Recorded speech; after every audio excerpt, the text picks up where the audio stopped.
বিদ্যুৎ ঘৰত চাৰিটা এচি চলি আছে।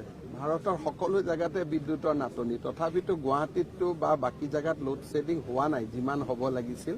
আৰু মোক এপিডিচিএলে কৈছে নহ'ব বুলি।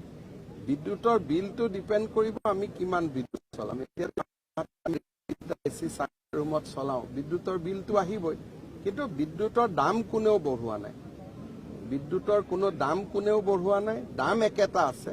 ব্যৱহাৰৰ ওপৰত 30 পইচা মাত্ৰ দাম বাঢ়িছে। যোৱা মাহত 25 পইচা কমিছিলে, এই মাহত 30 পইচা বাঢ়িছে, তাৰমানে 5 পইচা। বিদ্যুৎ ঘৰত চাৰিটা এচি চলি আছে। ভাৰতৰ সকলো জায়গাতে বিদ্যুতৰ নাটনি, তথাপিতো গুৱাহাটীতটো বা বাকী জায়গাত লোড শেডিং হোৱা নাই যিমান হ'ব লাগিছিল। আৰু মোক এপিডিচিএলে কৈছে নহ'ব বুলি।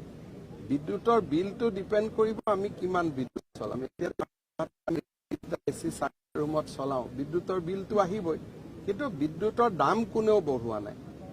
বিদ্যুতৰ কোনো দাম কোনেও বঢ়োৱা নাই, দাম একেটা আছে। ব্যৱহাৰৰ ওপৰত 30 পইচা মাত্ৰ দাম বাঢ়িছে। যোৱা মাহত